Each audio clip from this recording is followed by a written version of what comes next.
In today's show, we're talking New York Knicks, a season preview. They didn't make many changes in the offseason, but they did make one which I think is going to have an impact on how this squad performs. We'll talk about it in a second. Michael Bolton.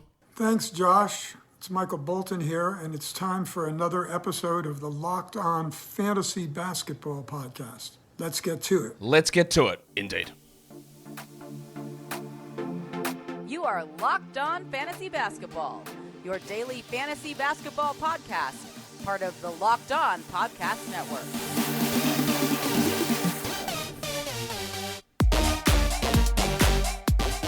Hello and welcome to the Locked On Fantasy Basketball Podcast, brought to you by Basketball Monster. My name is Josh Lloyd, and I am the lead fantasy analyst at basketballmonster.com. You can find me on Twitter, as always, at redrock_bball, on TikTok at redrock_bball, and on Instagram at Locked On Fantasy Basketball. Today's episode is brought to you by Bird Dogs. Go to birddogs.com/LockedOnNBA or enter the promo code LockedOnNBA for a free white tech hat with any purchase. I haven't got my tech hat yet. You won't want to take your Bird Dogs off. We promise you. Thank you also for making Locked On Fantasy Basketball your first listen every day. We are free. We are available on all platforms. So we're going to talk Knicks just after Josh Hart has signed that extension, which I think is a pretty fair deal. We're going to talk to Gavin Schall of the Locked On Knicks podcast, so we might as well get him cracking and ready to come in. Welcome back to the show, Gavin. Thanks for having me, Josh. We're here to talk some New York Knicks, a team that has been a little bit tough to project the last couple of seasons. It's been good, and then it's been bad, and it's fire everyone and trade everyone, and it's great again, and now we'll see. We'll see where it goes from here. There is a level of optimism around the Knicks, and we're going to talk about all of that in this show. But it is we're at the peak here. We're on the rise. We'll see where it goes now, Gavin. Yeah, you know what? I've been a Knicks fan since the early 2000s, and you could even go a little further back than that and say this is the best state the team has been in. I think that's probably the right word for it. Obviously, they were very good in 12-13, and that was not very sustainable because half the team was 36 or older. So, yeah, I'm feeling good. Yeah, I think you're right. I've clowned on the Knicks plenty of times in the past because they deserved it. But at the moment, things are looking much better. That doesn't preclude things going off the rails, and there are still some question marks on certain players and situations on this team, as there is for every team that we're going to talk about, but things are looking a lot better. First round playoff victory last season against the Cleveland Cavaliers weren't much of a match for the Heat, but that doesn't matter. They're building, and they're looking pretty good. Now let's talk about how the team looks. They weren't very active in the offseason, Gavin, just a few moves, and really only one that matters. Really, Donte DiVincenzo comes in. They also get Nathan Knight, Jalen Martin, and Dylan Windler to come on two ways, and they lose Obi Toppin, Derrick Rose, and Trevor Keels. But this is the change here. It is Donte DiVincenzo in, Obi Toppin out, and let me just address this straight away. That's a power forward gone for another guard, and there are no other power forwards really on this team, so I can't believe I'm going to say this. Is Tom Thibodeau playing small ball? He's being forced to play small ball very intentionally because we've learned many a time he will not do so on his own volition. Just wait. It's Jericho Sims and Isaiah Hartenstein together is what's going to happen, isn't it? I mean, that is what happened last year when Obi Toppin got hurt. So, you know what? You can't it's a joke, but also it really happened. And you know what? They actually played exceptionally well during that stretch. So what do we know, Josh? Who are we to make fun of Tibbs? But I think this was kind of a calculated move by the front office to force them to, at least off the bench, play RJ Barrett, play Josh Hart at power forward, because at least on the offensive end, they functionally used Obi Toppin as if he were a wing or a guard. He was stationed on the perimeter, wasn't really played to his strengths as a ball screener and a rim runner. And that's obviously something, I mean, if you're going to use him that way, Donte DiVincenzo is better at all those things. Josh Hart is better at all those things. RJ Barrett maybe better at all those things. So I think it's a smart move, and there really isn't a backup power forward in the East that's going to make the Knicks pay for that. Now, if Julius Randle gets hurt, that's where you might have some issues. Yeah, I think they're cooked if Julius Randle gets hurt, to be honest. But that's a question I'm going to ask you later on. But it is an interesting thing to do, because what I also think is that Josh Hart and RJ Barrett function better playing as power forwards. They might not be that size, but that's what their game is anyway. You can't rely upon them to shoot from the outside. Barrett's a bigger body who can drive a little bit. Hart's an aggressive rebounder and defender. Like, they actually play better. I'd rather Josh Hart play the 4 than be forced into playing the 2. Honestly, I think that's a much better situation. It does lead to some concerns again if Randle gets hurt. And that's why I was somewhat critical of... I wasn't critical of DiVincenzo contract, because in a vacuum, 4 for 54, whatever it was, is amazing value. I think he's a great player. I think that's absolutely worth it.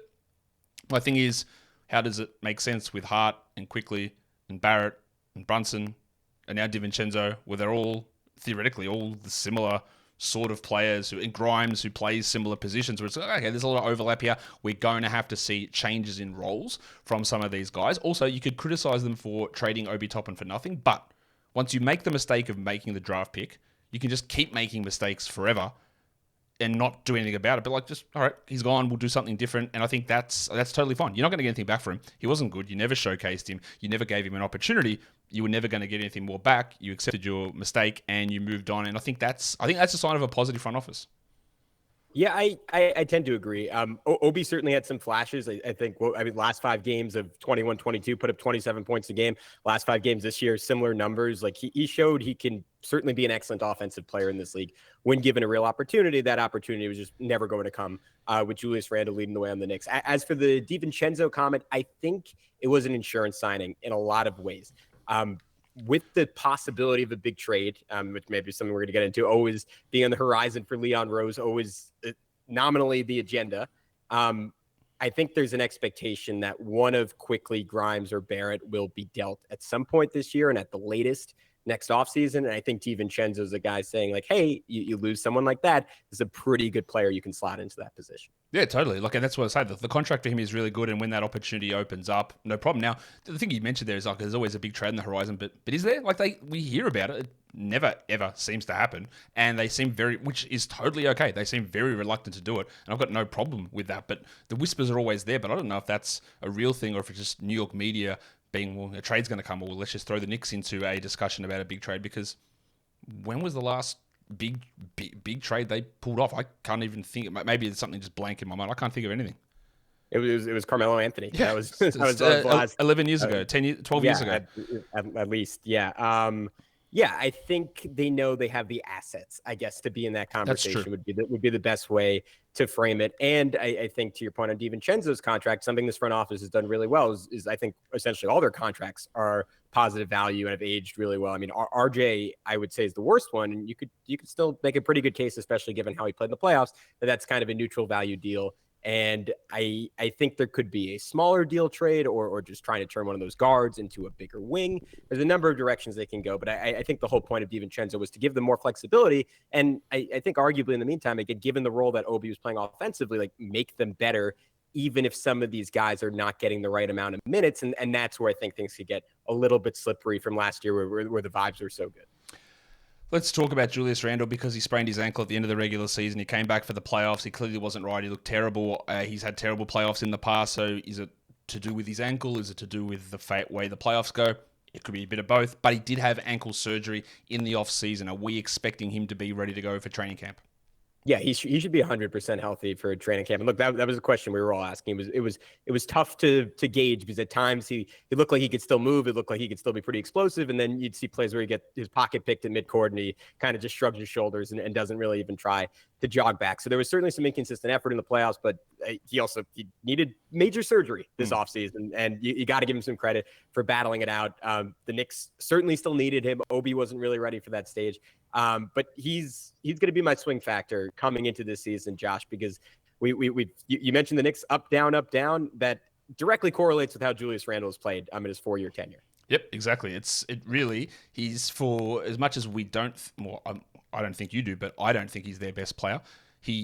Everything does surround what he does, whether he is good, he is bad, he is playing team-centric ball, he is pouting, he is giving no effort, whatever he's doing, it's all to do with him, really. That's how the season's going to go, and we'll see how that ankle injury impacts it. We'll get to your starting lineup in a second.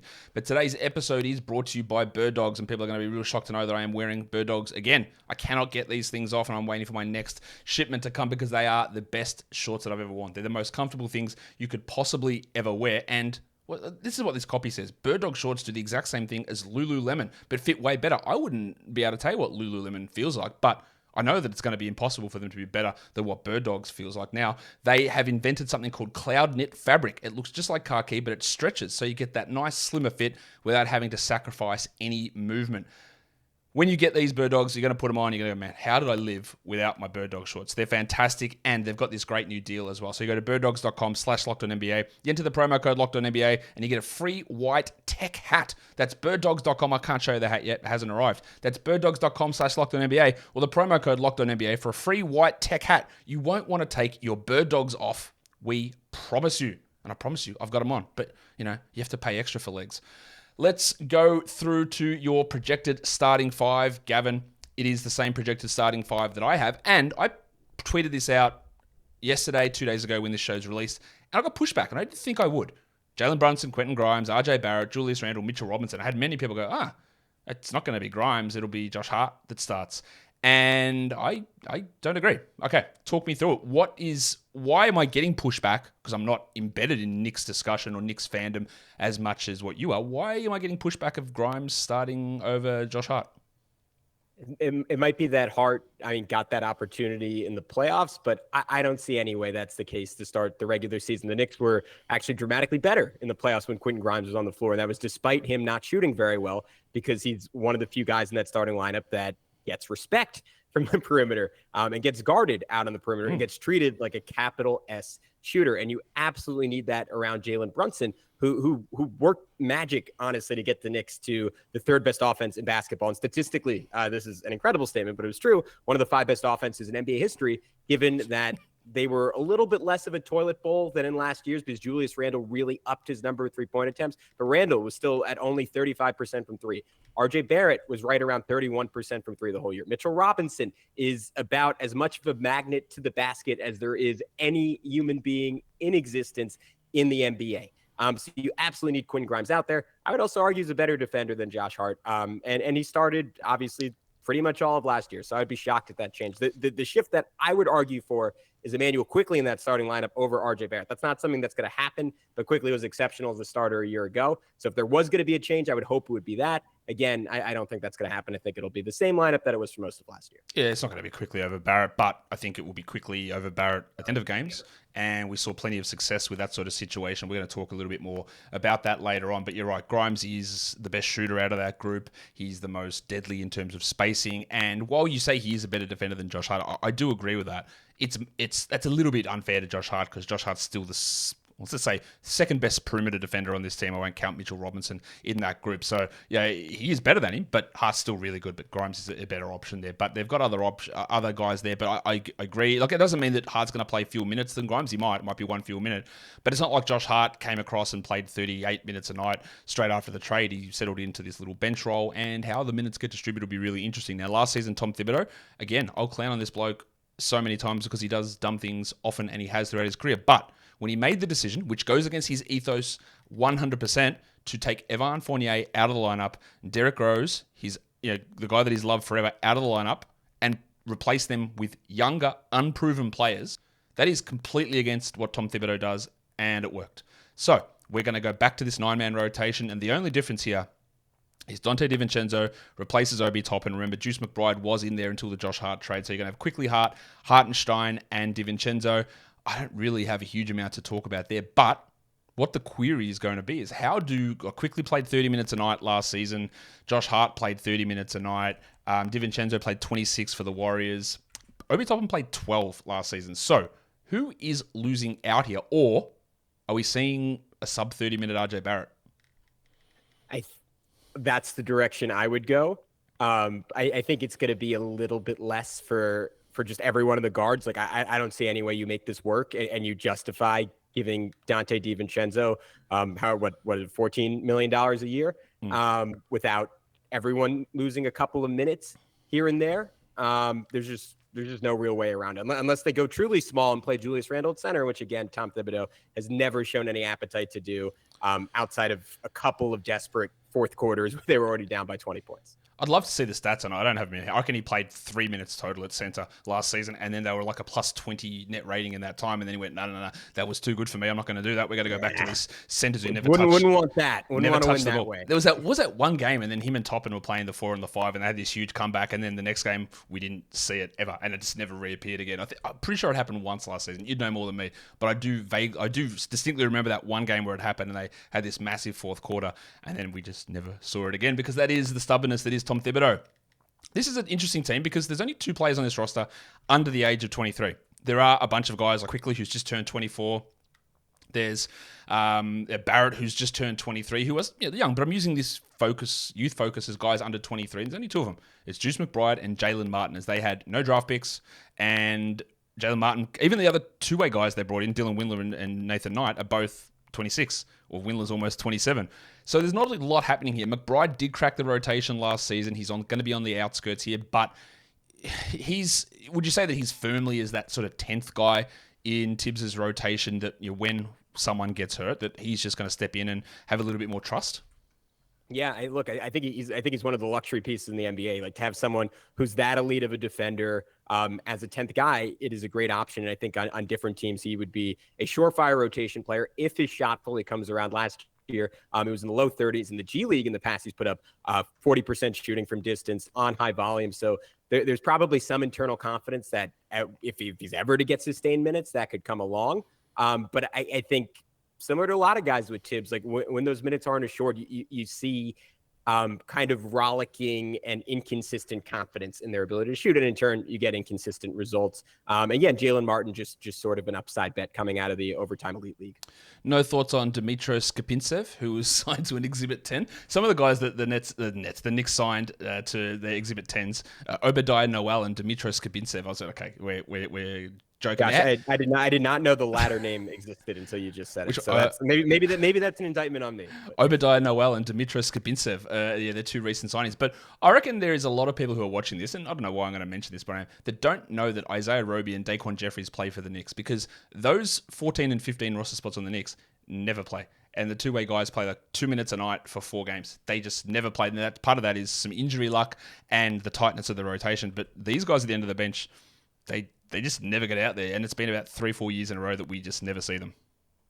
Yeah, I mean, look, I think there's a world, again, where Julius Randle gets hurt. All of a sudden, Nathan Knight's really important. Isaiah Roby's really important. The Knicks, yes, Roby is very important in that situation. The Knicks took a couple of swings at that spot. And again, questionable if either of them could provide much of anything. But there's a world for a 10-game stretch where 1 or 2 of those guys becomes really essential. I'll make an argument here. It doesn't really matter because Obi Toppin plays for the Pacers now. I think Isaiah Roby is a better player than Obi Toppin, or has shown more as a player in the NBA than Obi Toppin has over the course of their career. Not saying he can ever develop into anything more, but he's not a bad player. And he's just sort of hidden at the bottom of that bench. And if he gets a chance, I think he'll surprise a few people. Now, this is the question that I was referring to earlier on. Is an injury to Julius Randle or Jalen Brunson worse for the Knicks? I know what my answer is. I think pretty clearly Julius Randle. And to what you inferred earlier, I think Jalen Brunson is clearly a better player. I think what he did in the playoffs has kind of gotten underappreciated maybe in the national discourse, just because the Knicks went out. Like, you flash back to that Game 6, he was going 1-on-5 at times against the Miami Heat. The rest of the Knicks, I can't remember, the final numbers were something like 27 of 76 from the field in that game, and they were a possession away from forcing a Game 7 at home, because Jalen Brunson was just that good, just that brilliant. And yet, you look at the guy who replaces Jalen Brunson when he gets hurt. Yeah. It is Immanuel Quickley, who last season as a starter, here, let me find it. I have the stats for you. He put up 23 points, 5 assists, 5 rebounds, shot 47% from the field, 40% from 3, 85% from the line, with elite defense. That is a borderline all-star in the Eastern Conference. Julius Randle, we just told you the names who are replacing him. It is apologies to Isaiah Roby's Oklahoma City resume. It is no one who has had incredible NBA success so far. And again, you have a coach who probably does not want to start Josh Hart at the power forward, probably does not want to start RJ Barrett at the power forward. So I think Julius is absolutely essential on both ends of the floor, even if his defensive effort is very inconsistent, just what he brings as a body with his physicality and the ceiling type plays he can make on that end. They absolutely cannot afford to lose him for any extended stretch of time. Last year when I did this preview, I can't remember if it was with you or with Alex, we did it last year. Part of my concern with Brunson coming over was, will Julius Randle and RJ Barrett seed shots to enable him to be the number 1 usage player on this team? And Barrett did. Randle didn't really. He still took more shots per 100 possessions than what Brunson did. It was close, 24.4 versus 25.4 per 100. Is this the year that we see the switch there where Brunson does take more of those shots, or is that just too hard to get out of Randle's game? I think it is the gap is going to narrow, and I would hope Brunson would be taking more shots. We can get into this a little bit more later, Josh, but the biggest area where he needs to be a little bit more of a chuck is from 3-point range. Last season, he took just 4.7 threes per game, despite hitting just under 42% of them. Compare that to someone like Luka, who took 8. Dame took 11. Tatum took 9. Donovan Mitchell took 9. Kyrie Irving took 8. Julius Randle took 8 threes per game last year. So Jalen Brunson needs to up that 3-point volume. It was kind of the first year in his career he really dabbled in self-created threes, and he was shockingly good at it, given in Dallas he was not only low volume but low efficiency on those types of attempts. That's a pretty easy area. You look at him doubling up those attempts or coming close to that for him to go from a 24-point per game scorer to closer to a 30-point per game scorer. I'd love him to do it. I just don't know that he can do it. And you're right, he shot 42%. He actually shot 45% from 3 over the final 50 games of the season, which is insane. But there is a player who reminds me a little bit of Jalen Brunson. He's not the same player as Jalen Brunson now, but had some moments like this, who had these high 3-point shooting numbers, but when it never was able to really get that volume up, and if he ever did attempt it, that the efficiency would plummet, and that's Malcolm Brogdon. When you'd see him shoot 42% from 3, he'd do it on like 3 attempts a game. He'd go, how about you take a few more, mate? And then he'd do it, and he'd be at 31%. Then he'd go back to high percentage on high volume. Brunson's always been a guy that's been around 28 to 30% of his shots coming from 3. Exact same number last season, and he hits them at a decent rate. He just doesn't take very many of them. So I do worry, and that's part of the thing when we look at fantasy projection for next season. Look at his numbers: 42% from 3. That's awesome. 45 over the last 50, but that might not stick at that level. And if that goes to 50% of his shots from 3, then you'd expect that to come down pretty sizably. And that was one of the other concerns with him, is he just doesn't generate steals at a high rate. And they're up a little bit, they are relatively low. So he was awesome. His efficiency was through the roof. But when you look at even like the final 10 games of last season, 60% from 2 and 46% from 3, I tell you which direction that can go. It's only one way, and it's down. So there are some worries if you're just looking at projecting, well, it's a trajectory going up. Well, there's only one way. That sort of stuff can come down with Brunson. Now, I talked about this a little bit earlier. Has Tibbs softened? I talked about playing small ball a little bit more and getting the young guys in, but we have criticised, rightfully so, and I've done it a lot, him for his playing time and minutes. It wasn't that bad. Randle played 36, Brunson played 35, Barrett played 34 minutes, should have been fewer, but he wasn't in that insane situation where they're 50 points up with 10 minutes to go and everyone's playing to the final 30 seconds. Has Tom Thibodeau learnt multiple lessons in one season? It's fascinating because sometimes it feels like it does. He did, and other times it's like, oh no, same old Tibbs. I was really impressed with what he did during the regular season. I mean, you mentioned removing Rose and Fournier from the rotation. Like he was, you could go back to what SNY's Ian Begley was reporting at the time. He was quite literally coaching for his job and pushed against the wall. He said, all right, why don't I just ride with the guys I actually think is the best, which of course, ideally you as an NBA coach, Josh, you would do to start the season. But you know what, not just for Tibbs, for a lot of teams, it doesn't always work that way. And they were fantastic over that stretch. Like he didn't purely do hockey line rotations as he did his first 3 years on the Knicks, even though the lineups largely stayed the same. Whether it was him or his staff, like continued to derive like pretty consistent improvement out of the younger guys on this team. Got RJ Barrett to pass more over the second half of the season, and particularly in the playoffs. And then you got to the postseason and you ran into some walls with him. And the most notable one was something I was referencing earlier. Josh Hart, who was against all odds an incredible 3-point shooter for the Knicks in the regular season, stopped hitting shots and at points stopped wanting to take shots. RJ Barrett, of course, was still very inconsistent from range, and yet he continued to start those guys next to Jalen Brunson. And he continued to not play Quentin Grimes big minutes again until he was just pushed against the wall. And then he finally did. And lo and behold, the Knicks won Game 5 and nearly won Game 6, even though he didn't play Grimes down the stretch. But that was another one of those things that was just exceptionally frustrating to watch. And you can say that in one breath, and you can say in the other breath, like he made like brilliant, consistent adjustments against the Cleveland Cavaliers and like completely outcoached JB Bickerstaff and allowed the Knicks in a series where they arguably had less talent to completely dominate. So there was some really good stuff and there was some really bad stuff with Tom Thibodeau. A couple of quick questions. Quentin Grimes had an ankle injury in the playoffs, didn't he, as well?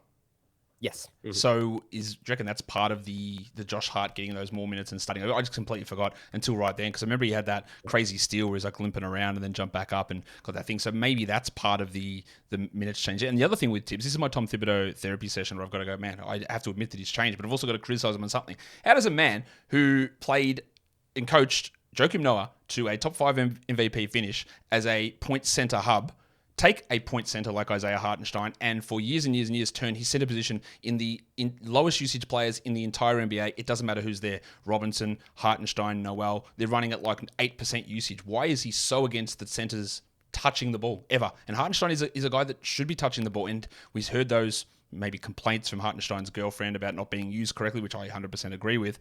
Why is he just gone completely away from centers? You're never allowed to touch it ever again. And that is my strategy. Yeah, so I think it was a couple of things.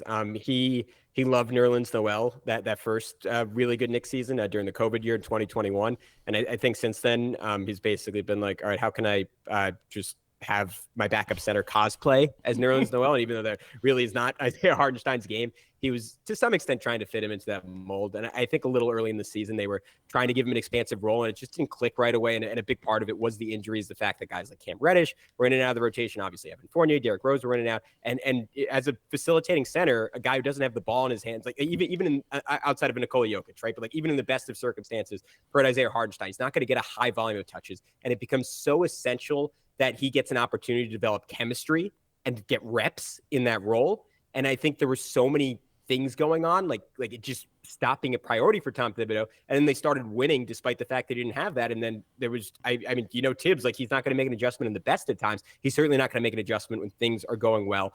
To his credit, to Isaiah's credit, that got better the last 20 to 25 games of the season. He started being used as a hub a lot more. I think getting Josh Hart, who's an excellent cutter, helped a lot. Playing more minutes with Deuce McBride, who's also developed great chemistry with him, helped a lot. RJ Barrett was really good playing with the second unit, cutting off of Hartenstein. So I think it was a combination of Tibbs inputting that, Isaiah getting his confidence back a little bit, because he just started playing more aggressive on both ends. And I think that created a sense that like every part of his game was more accessible. And then that sort of went away in the playoffs again. So I guess we'll see where they're at to start the regular season. But my confidence was buoyed by how the year finished.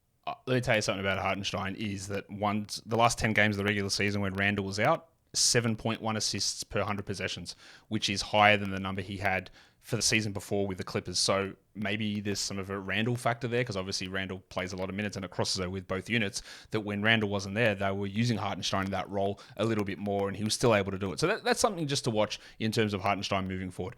We talked about Barrett a few times. Are they still in on him? You mentioned already a name, like he might be traded. We might see him benched for Quickly or Hart getting into starting or closing lineups. Where are they with him? We're 4 years in. There've been marginal improvements, but I think it's fair to say he has not lived up to the expectations of a number 3 overall pick. And even though, like you said, he had a decent playoffs, I think he still had the worst net rating on the entire team throughout the playoffs as well, while all the other starters were positive. He was like a minus 17 net rating during that time, or minus 17 on off, which again still concerns me. They're not, given up completely like how they did with Toppin, but he's not untouchable. Yeah, I think the best way to sum it up would be they're in on him until they aren't. The net rating stat, I think, paints a perfect picture where you watched him play, right? And there were some real great moments in the playoffs. The stretch from game 3 to, I think, 5 against Cleveland, where they put Karis LeVert on him, and RJ just said, all right, I'm going to go kill this guy. And he did it over and over and over again, went right through him, got to the rim. And I don't think the Knicks control that series the way they do without RJ's, 1, aggressiveness, but 2, his willingness to just repeatedly get into the heart of the defense and make the right play. And that is an essential quality on the Knicks, because you look at him, Randle and Brunson. Obviously, Randle and Brunson have decent assist numbers, but they're also guys who like to put their heads down, like to create, and Brunson's efficiency justifies it. Randle's efficiency justifies it sometimes, but he's a slow decision maker. Brunson, for a point guard, can sometimes be a little bit of a slow decision maker, and RJ got much, much better in the playoffs at just making the simple play over and over again. His defense, as far as I could tell, was substantially better than it was in the regular season, where I thought for the second straight year really took a step back when it looked like he was emerging as perhaps an above average player on that end. His second season, it was really ugly at points last year. The regular season was absolutely a regression.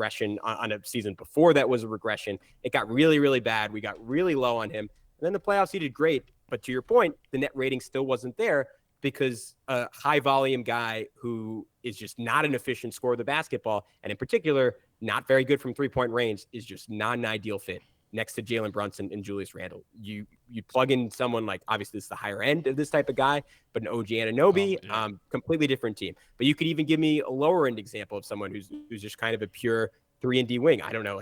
Cam Johnson maybe even will be too lofty, but him without the creation, I think this team would be far better off with someone like that in that kind of role. But because of his contract, because of where he was drafted, because of what he means to the city, I don't think the Knicks are going to minimize him in any sense until they have to when he's traded.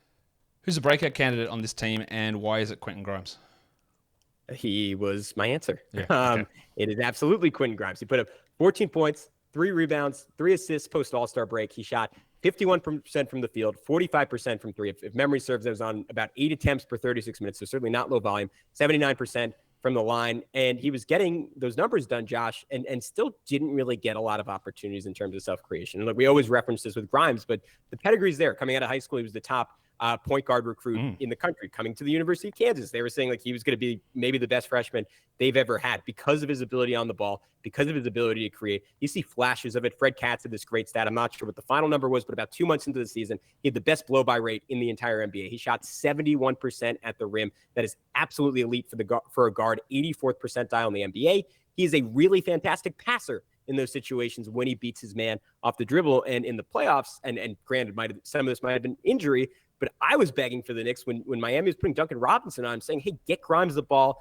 and let him go one-on-one. But he just never got those reps during the season, never got to build that confidence with Dante DiVincenzo in the mix. Obviously, Emmanuel quickly could argue for a bigger role. RJ Barrett presumably wants a bigger role. Jalen Brunson wants to make an All-NBA run.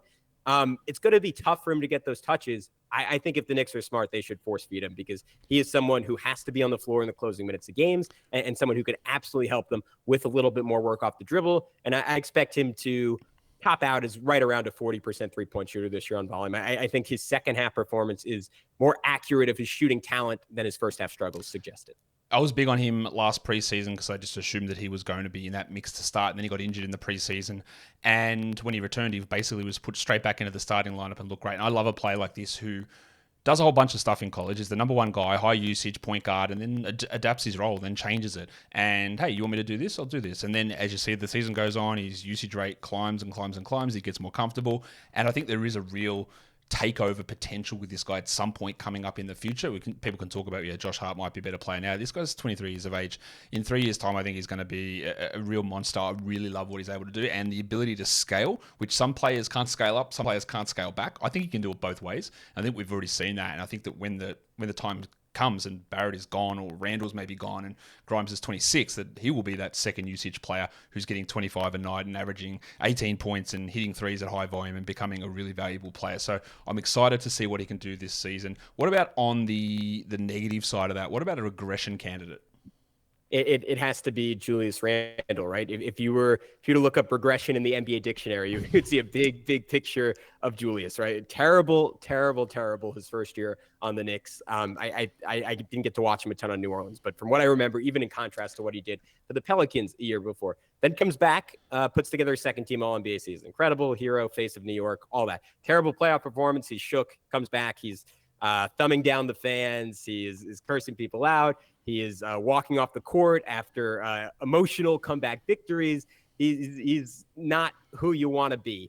And then last year, he give him credit. He put the work, and he was so clearly in the best shape of his career. Had a career high in dunks last season, was exploding by people, jamming in their faces, 8 3-point attempts per game. At one point was leading the NBA over a long stretch, multi-month stretch in 3-point attempts because he just cut the long mid-rangers that doomed his efficiency totally out of the diet. He went basketball vegan last year. It was incredible to watch. It's true. And you could just look in terms of efficiency, here's the clearest cut percentage. For his position, his percentile in the NBA in points per shot attempt. 4 years ago, 24th percentile. 3 years ago, 42nd percentile. 2 years ago, 6th percentile. Last season, 65th percentile. So that is absolutely a roller coaster. I think the good news in terms of him being sustainable is that the 3-point shooting wasn't crazy. That first season, he went all the way up to 41%, mostly in empty gyms. That was kind of a telltale, blinker sign saying, hey, this might not last. Went down to 31 in 2022. Last season, again, 35%. So I think he's in a much better place mentally. It sounds like he's putting in the work again this offseason. To me, the biggest thing is that the physical fitness is still there. And if it is, there's always going to be some ups and downs with him, but I think he'll give you pretty close to what he brought last season. I have a feeling that you're looking at his clean the glass profile at the same time that I am here, and it is an absolute unbelievable thing to have a look at, because some of the numbers you take a look at and the ups and downs of it, and it's where I get a little bit concerned about that regression, is that he went from the 15th percentile in finishing at the rim to 62nd. That's a big jump. He went from 36th percentile on his mid-range shooting to 31st percentile to 71st. Now, he did cut down a lot of those shots. His three-point shooting improved. Like, his short mid-ranges went from 30th to 78th. And, like, he's probably not going to sit at that terrible season from the year before, but basically every sort of shooting number was a career high last season. 3-point attempts, 3-point volume, finishing at the rim. Everything was some of the best stuff that he's ever done. And when everything is career best, like, it is hard to, again, make everything career best again the year after. Having those two gigantic big improvements can be tough to do. So I am a little worried about where those things go with him. But like we've detailed earlier, if it doesn't go for him, well, the team doesn't go, really. That's going to be the thing. Who's the most likely player to be traded? We've mentioned a few names here. There's RJ, there's Quickly, with impending restricted free agency. There's Evan Fournier, who absolutely wants to get out of there. Who's the most likely to be traded? Yeah, I get Evan Fournier is the easiest answer. He's going to get traded at some point. He is begged and pleaded through every form of media he can to be dealt. So I don't see any world where he's on the Knicks by the end of the season. It's not going to be a fun ride if he is. But I'll give you a more fun answer. I think it is one of Emmanuel Quickly or RJ Barrett. And this is where things get tricky, right? Because as I outlined before, I'm of the belief that Quickly is an infinitely better player than RJ. I don't think there is any world where it's close. They are just about polar opposites in terms of the statistical impact they had. I mean, you painted RJ's like absolutely negative net rating. That was the case all season. Quickly, on the other hand, they played like the best team in basketball pretty much whenever he was on the court. And yet you have to ask yourself some real questions with him. How much money does he ultimately want on an extension? The Knicks obviously have to worry about extending Quentin Grimes as soon as next offseason. They have to worry about paying Jalen Brunson probably over $300 million over the life of his next contract. They have to worry about, like, if you want to keep Julius Randle just as an asset and have that contract running a little longer, like if he doesn't crap the bed, like that's going to be in the $200 million range. So do you have money to pay a guy who's going to top off on a team with Jalen Brunson as probably just the best sixth man in basketball, which is valuable, and he's going to close games, and he is an awesome defender and an awesome shooter and got dramatically better at the rim last year. But does he want to be a starting point guard? And I cited the stats earlier. I don't have to cite them again. Like, I think if he wants to start in this league and thinks he could do more and thinks he could be an all-star one day, I don't think that's crazy. I don't think that's out of the question. So if he ultimately wants that, I think the Knicks are obviously going to try to get some value for him. And then RJ, I don't really need to go over it again. I already outlined the reasons, but I just don't think he makes a lot of sense on a team built around Jalen Brunson, again, unless the three-point shooting gets quite a bit better. I'm not a trade machine guy, and I'm not even going to open a trade machine to see if this works, but I just had a thought about it, because you're right, Quickly is a starting point guard, and I don't see him being a starter next to Jalen Brunson. I just don't know how that works long-term in terms of the size of those guys and all that stuff together. Like, Quickly's not small, but he's not huge, right? Same with Brunson. What about yes, I don't know if it works or not, but what about a straight-up swap to the San Antonio Spurs for Keldon Johnson? Again, so let me share my perspective and then the Knicks' perspective. My perspective on this is I would absolutely start Quickly and Brunson together, because those lineups kicked butt all of last year, even in the playoffs. And I think Quickly, again, there are going to be matchups, like particularly you're playing the Celtics and Jalen Brown's at the two. He's going to be given some trouble. But Quickly, again, statistically, not in terms of his matchup versatility, not in terms of his size, and more so because of him being an off-the-ball genius, was one of the better defenders in the NBA. And even if you lose some matchups because of size, if a team is going to build their strategy around going at a defender as good as Emmanuel Quickly, a guy with, I don't know, like a 6'11" wingspan, I'm going to be ultimately okay with that. Maybe I'm exaggerating the way. It's something crazy. It's +6, +7, +8. Anywho, but to answer your question from the Knicks' perspective, I could absolutely see something like that happening. I would not be shocked if something like that happened, like getting like a wing who can shoot a little bit better. Again, that would kind of make you want to move RJ Barrett somewhere else. But yeah. I'm a big Keldon Johnson fan. I think he would be a really good fit there. Look, if you could somehow do that for Devin Vassell, sign me up for a second. I don't know if San Antonio is going that far. Yeah, look, the more I think about it, like, Keldon Johnson's a little RJ Barrett-ish, like, not sure he can rebound or pass or steal or block or do any of those things or be efficient. He's been more efficient than Barrett in his career, so I think he's a better player than Barrett, but he's a little Barrett-ish in terms of a player. But that was just something I had thought about. Let's go to win projections. Last season, they were 47-35, the 7th best net rating in the NBA, plus 3.4. FanDuel Sportsbook has them at only 44.5 wins, which, I don't know, seems crazy. Now, I've dropped them down. I've got them at 45 because I am worried about if Randle gets hurt, they're cooked. And if Randle regresses, I don't know what happens. So I have dropped them down. You've gone at 52. You're expecting a big jump here for the Knicks, Gavin. Yeah, it might be. I'm looking at now. I'm looking at next to your number, looking at the FanDuel number. It might be a tad homerish, tad optimistic, but let me make my case. 57 win rate after Josh Hart was traded to the Knicks last year. And again, that was possibly built on some unsustainably hot shooting from Hart. He shot 52% from three and then completely tanked in the playoffs. And him shooting like that, like it's hard to overstate the cascade effect that had on every single lineup he was in. And he honestly played like borderline like a star player last year as a Knick. Can they get the same from him this season? Who's to say? But I think they have a very good case to be the deepest team in the NBA. They are not playing a below average player outside of arguably Barrett at any spot in their rotation. I think Brunson has a chance to make a leap this year. I think there's a world where Grimes is substantially better. I don't see why Emmanuel Quickly, with the way he works, won't be a better player this year. I think the obvious chemistry element you get from bringing DiVincenzo in, but also the fact that he's just such a good fit with his ability to further space the floor, to be a solid defender, to be yet another undersized rebounder who's absolutely elite in that capacity relative to his size and position. I just think this team is ultra deep. There is some downside there. If Brunson gets hurt, more specifically if Randle gets hurt, yeah, things could go bad. And you're banking on him continue to be reliable. He has been throughout his career, ever since missing his entire rookie season. He hasn't been a big injury risk. So I think this team has a chance to be really, really good. And I think people are underrating the continuity factor there. That is about as good as any team in the league from last year, and a team that, again, was playing, once they got Josh Hart, about as well as any team in the league last year. So it's those two things that have me very optimistic about how many games the Knicks can win. Let's play a game. Let's do the gritty Knicks version. Now, the teams you've got to pick for here, the Mavericks, the Bucks. Don't know why I chose that Bucks logo. The Bucks, the Pacers, the Timberwolves, the Pelicans, and 8 rebounds per game. So it's Knicks only. We're one player. You can only use him once. The way we're scoring this, rarity score-wise, is we're not competing against millions of other people. But what it is that we're looking at the games played for either of the two teams. We choose the lowest of those numbers, and then I rank the lowest of those numbers. So if someone played 400 games for the Knicks and 1 for the Mavericks, and you choose that player, well, you get a really low score because they only appeared once for the Mavericks. And then for the 8 rebounds per game, it's 8 rebounds per game in a season while playing for the Knicks. And then we rank those on how many total games that player played in their career for the Knicks. Where do you want to start? Let's start Mavericks. I'll throw out one of my all-time favorite Knicks, Frank Ntilikina. Frank Ntilikina, future Hornets legend Frank Ntilikina. That is obviously correct.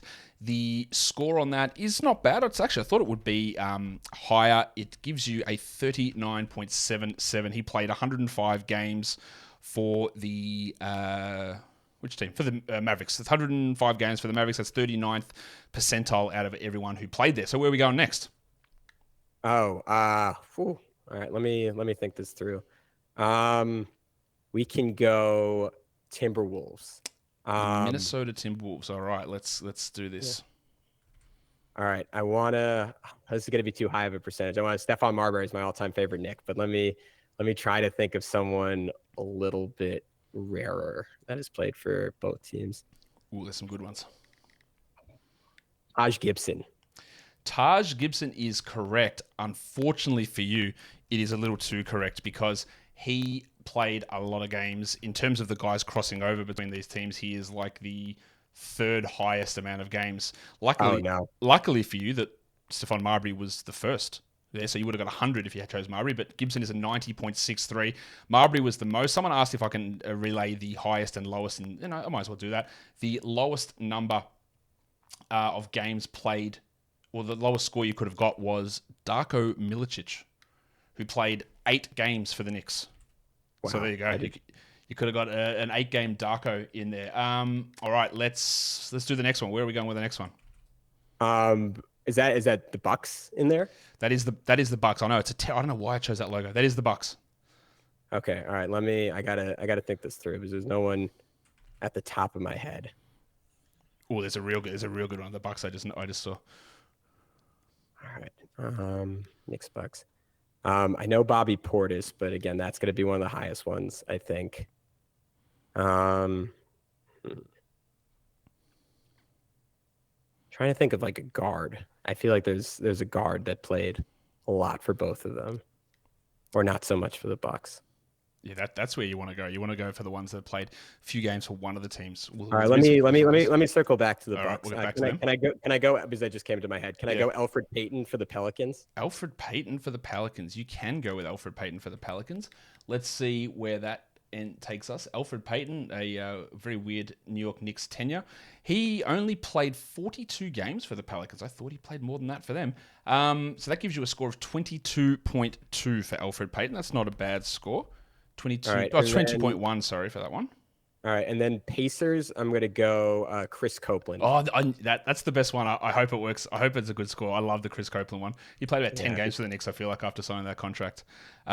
Chris Copeland. Oh, there you go. 13.61 for Chris Copeland. I didn't announce the highest score or the low score for that one. So for the Knicks Pacers, the highest score one was Mark Jackson, of course it was. And the lowest score is Solomon Jones. There you go. All right, so we've got Bucks and then the 8 rebounds per game. Okay. Let's go. We could start with the 8 rebounds per game. I'll tell you, there are 30 players in New York Knicks history who have averaged 8. They don't have to have qualified with a certain amount of games played for the Knicks. That's an interesting thing. 30 individual players who have had seasons of averaging 8 rebounds per game. And it had to be when they were on the Knicks? Had to be when they were on the Knicks, and you're looking for the guy who played the fewest career games for the Knicks. Ooh, that's a great category. All right. I want to say someone like Earl Barron, maybe if he played like 2 games on the Knicks, but I doubt he's on there. All right. Is that an answer? You might want to lock that one in, yeah. All right, let's do it. Let's go Earl Barron. Earl Barron is correct, and that is the lowest possible score you could get for that one. Earl Barron played 8 games for the Knicks and averaged over 8 rebounds. I'll tell you what's the other. There's 2 really popular names here who are very low scored. DeAndre Jordan played 19 games, and Joakim Noah played 53 games for the Knicks. And I couldn't have done that one. I wouldn't want to win that way, Josh. I can't believe you played 53 games. Anyway, last one is the Bucks. Let's see what you get here. I hope you get the one that I hope you get, but I don't know if you will. But it is a legendary one if you can get it. Can I get a hint on that? I'm struggling here, Josh. I need a little help. He's a current NBA player. Wow. All right, and barely played for the Knicks and for the Bucks. He barely played for one of the 2 teams. Barely played for one of the 2 teams. I should know this. Oh, that's a great one as well. Can I get a position for him? Is that too much? He's a big man. Big-ish man. Yeah. Big-ish man. Power forward center. Power forward center that played for the Knicks and Bucks. Chris Copeland qualified for this one as well. I didn't realize that. Oh, that's a good one. Man, I'm brain dead right now. All right, I'll take the hit on it. I'm just gonna go Bobby Portis. All right, let's go with Bobby Portis, and I'll tell you the good ones there. Bobby Portis, I don't think he's as high as you assumed him to be. Let me have a look. I guess he didn't play that much for the Knicks. No, he didn't. What did he play, like a season there? Yeah, 66 games for the Knicks. That's 27.43. So not a bad overall score there for Bobby Portis. The one that I was hoping he would get was Thanasis Antetokounmpo, who played 2 games for the Knicks. And then I saw another one, Luke Cornett. Played 1 game for the Bucks. I don't know when that happened, but he played 1 game for the Bucks, and he would have been one there. And then Wes Matthews played 2 games for the Knicks as well. There's some that one I should have gotten. That's classic Nick coming over in the KP trade. Oh yeah, and then Langston Galloway played 3 for the Bucks. So there were a few really random ones in there, but we got through it. You get a good score in the end. Gavin, thank you for coming on. Tell us what's going on at Locked On Knicks. Oh man, we got a full week up ahead. We're going to have a special guest. I'm not gonna say who, but from Kings Nation on to debate Jalen Brunson, De'Aaron Fox, Julius Randle, Domantas Sabonis, the former best low-key rivalry in the Eastern Conference that no one really cared about outside of those 2 players. So that's coming up later this week. We'll have our thoughts on the Josh Hart extension. And Josh, you always do incredible work. Big fan of your pod, so always happy to come on. Thanks for bringing me in. Appreciate it, Gavin. Go check out Locked On Knicks for all the stuff they've got coming up through the off-season. Gavin, thanks again for coming on. And that'll do it for me today. Don't forget, follow this podcast, Apple Podcasts, Google Podcasts, Stitcher, Spotify, and on the Odyssey app and on YouTube. Thumb it up and leave your comments down below. Guys, we are done here. Thank you so much for listening, everyone. See ya.